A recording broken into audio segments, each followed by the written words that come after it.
அனைவருக்குமே வணக்கம். சற்று முன் கிடைத்திருக்கக்கூடிய ஒரு மிக மிக முக்கியமான செய்தி ஒன்று வெளியாகியுள்ளது. சற்று முன் திமுகவின் முக்கிய புள்ளி பதவி நீக்கம், அங்கு சலசலப்பு, அடிதடி மோதல், இது மாதிரி வந்து பார்த்தீங்கன்னா செய்திகள் வருது. ஸோ வெளியே இருக்கு சொல்லலாம். பார்த்தீங்கன்னா தருமபுரி மாவட்டத்தில் வந்து பார்த்தீங்கன்னா அங்கு மாவட்ட செயலாளராக இருந்த தடங்கம் சுப்பிரமணியன் அவர்கள் வந்து பார்த்தீங்கன்னா திடீர்னு பதவியிலிருந்து நீக்கப்பட்ட சம்பவம் பெரும் அதிர்ச்சியை ஏற்படுத்தியிருக்கு. இதன் அடிப்படையில் அங்கு திடீர்னு பார்த்தீங்கன்னா சலசலப்புகள் ஏற்பட்டிருக்கக்கூடிய நிலையில் தான் இப்போ திமுகவுடைய தலைமையகத்துக்கு மீண்டும் மீண்டும்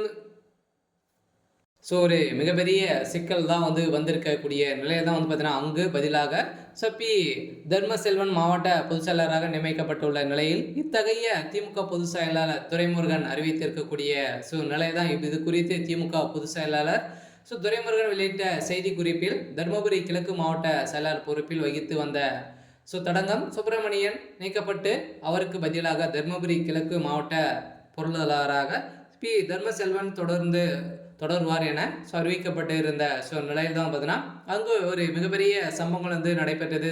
அமைச்சர் துரைமுருகன் அவர்களுக்கும் தருமபுரி கிழக்கு மாவட்ட செயலாளர் தடங்கம் சுப்பிரமணியன் அவர்களுக்கும் இடையே பார்த்தீங்கன்னா ஏற்கனவே வாக்குவாதங்கள் ஏற்பட்டிருக்கு அப்படின்ற மாதிரி தகவல் இருக்கக்கூடிய நிலையில் தான் இந்த பதவிக்கு ஒரு 1.5 கோடிக்கு மேலே பார்த்தீங்கன்னா பணங்களை கேட்டதாகவும் இதற்கு பார்த்தீங்கன்னா விட முடியாத இருக்கக்கூடிய நிலையை தான் இப்போ புதியதாக கொடுக்கக்கூடிய நபரை நியமனம் செய்திருக்கக்கூடிய நிலை உருவாகியிருக்கு. சொன்னால் திமுகவுடைய தலைமையகத்துக்கும் பார்த்தீங்கன்னா இது மாதிரி நிலை உருவாகியிருக்கு. சொன்னால் இதில் திமுகவுடைய தலைமையகம் தான் முடிவு செய்திருக்கு அப்படின்ற மாதிரி தகவல் வெளியாகி இருந்தாலுமே அறிவாலயம் பார்த்தீங்கன்னா அதிரடியாக அறிவாலயம் கையில் இருக்கக்கூடிய அமைச்சர் துரைமுருகன் அவர்கள் என்ன வேணாலும் செய்ய போகிறாரு அப்படின்ற மாதிரி தான் இப்போ அவர் கொடுத்த வாக்குமூலத்தின் அடிப்படையிலும் அமைச்சர் துரைமுருகன் அவருடைய கதை ஒட்டுமொத்தமாக முடிய போகுது. ஆனால் அவர் பேசிய ஆடியோவும் அனைத்துமே ஆதாரங்களும் வைத்திருக்காரு அப்படின்ற மாதிரி தான் தகவல் வழியாக இருக்குது. இதன் அடிப்படையில் அமைச்சர் துரைமுருகனுடைய கதை முடியக்கூடிய மீண்டும் மீண்டும் இவர் மீது வழக்கு பதிவு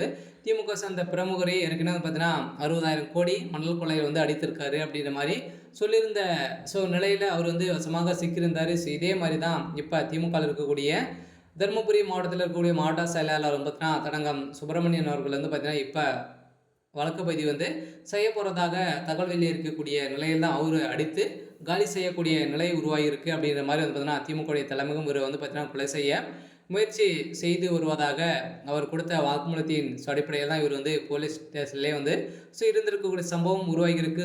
திமுகவுடைய தலைமைக்கும் பெரும் ஒரு ரவிசனம் அட்டுமீறலை மீறிட்டு வராங்க அப்படின்ற மாதிரி தான் தகவல் வெளியே இருக்குது. பார்த்தீங்கன்னா அனைவரையுமே எதிர்பார்த்த மாதிரி இப்போ திமுகவில் ஒரு மிகப்பெரிய சம்பவங்களாக தான் நடந்திருக்கு.